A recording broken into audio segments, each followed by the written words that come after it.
Ketal, donc on se retrouve pour une nouvelle vidéo où je vais vous faire l'analyse de cette saison de Serie A qui vient de se terminer.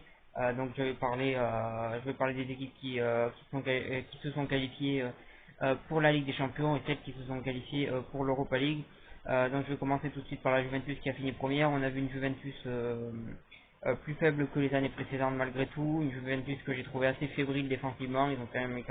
Ils ont quand même encaissé énormément de buts, ils ont quand même perdu pas mal de matchs finalement pour une équipe qui est première. Et voilà, c'est une Juventus qui est plus faible que les autres années, comme j'ai dit, défensivement c'est assez fébrile. Et quand on sait que la base de la Juventus c'est sa défense, on peut quand même se poser des questions pour la suite. Un milieu de terrain qui a été assez régulier dans l'ensemble, mais une défense qui a été, comme je l'ai dit, assez fébrile. Et puis devant, Cristiano Ronaldo qui a encore une fois été impressionnant cette saison, qui prouve qu'il est capable de perdurer à un très très haut niveau, même malgré son âge, et une très très bonne saison de sa part. En attaque, il a fait énormément de bien à cette équipe de la Juventus et il a énormément apporté à cette équipe-là. Et ce qu'il a fait encore cette saison est remarquable. Mais au-delà de ça, à part lui offensivement, Eddie Bala, j'ai l'impression que ça reste quand même un niveau qui est quand même qui pourrait être bien au-dessus. Je trouve les autres joueurs assez décevants offensivement. Et donc là aussi c'est un peu inquiétant là-dessus.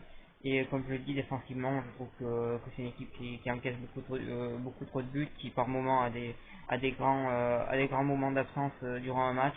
Donc voilà, c'est quand même plutôt inquiétant pour la suite. Maintenant ils sont quand même champions et c'est totalement mérité. Donc voilà sur ça.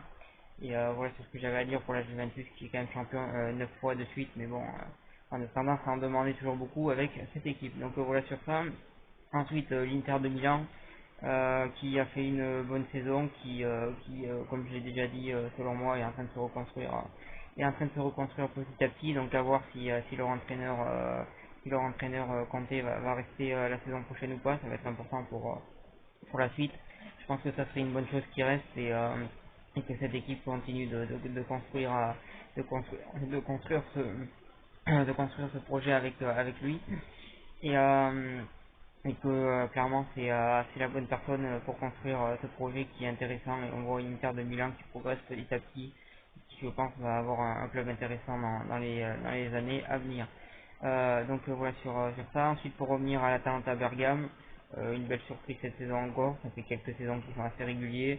C'est une équipe qui a pas spécialement de grands stars, qui a pas de grands stars tout court d'ailleurs, mais qui a un vrai collectif qui est très intéressante et qui montre qui montre du beau football assez offensif. C'est vraiment une équipe très très plaisante à voir jouer, qui montre des très bonnes choses, qui a pas un budget incroyable mais qui travaille bien et ça fait plaisir de voir des équipes comme ça avoir de tels résultats. Et honnêtement cette équipe là, moi honnêtement j'apprécie beaucoup. Je trouve que c'est une équipe très très plaisante à voir jouer. C'est une équipe très offensive, c'est une équipe qui a des bons résultats, qui montre des très bonnes choses et qui cette saison encore a fait une bonne saison. Félicitations à eux et voilà, c'est la chose que j'ai à dire là-dessus. Ensuite pour la Lazio, ils ont fait une bonne saison, à part sur la fin où ça a été un peu moins bon, mais bon ils ont quand même fait une saison très intéressante et on a vu offensivement un Immobilier qui a été juste incroyable, qui a marqué énormément de buts. Voilà, une bonne saison de leur part. Ils finissent quatrième, ils se qualifient pour la Ligue des Champions. Voilà, on peut dire que c'est qu'une saison réussie, même s'ils ont perdu pas mal de points en fin de saison. Voilà sur ça. Ensuite, pour en revenir à la l'AS Roma, j'ai trouvé que globalement ça a été plutôt décevant.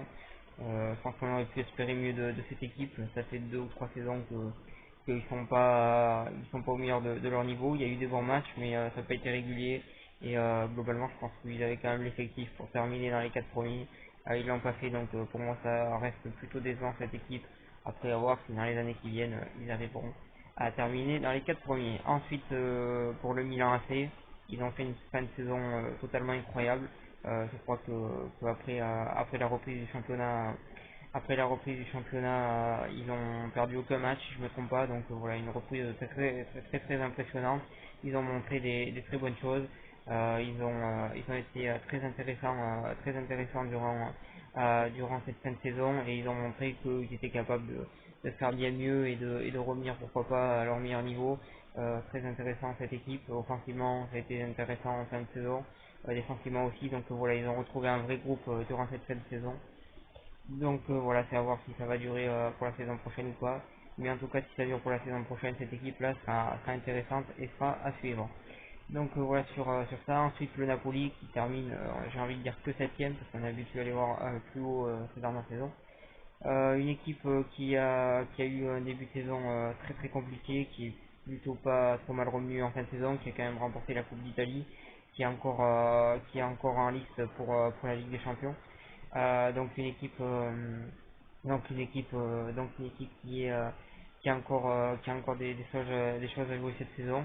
Tout n'a pas été parfait. J'ai trouvé la fin de saison qui a quand même été mieux. J'ai trouvé qu'il y a été mieux quand Gattuso est arrivé dans cette équipe. Maintenant, c'est à voir qu'est-ce qu'ils vont faire en Ligue des Champions. C'est une équipe qui me semble, selon moi, ne se qualifiera pas et selon moi, fait une saison qui globalement reste plutôt décevante, même si c'était mieux sur la fin. Mais après, ça reste que mon avis et peut-être que je me trompe. De toute façon, ils peuvent largement se qualifier en Ligue des Champions vu que voilà, ça reste quand même faisable, surtout que le match retour est à huis clos. Donc voilà sur ça et voilà sur cette vidéo. Moi, je vous remercie de m'avoir suivi et je vous souhaite une bonne continuation.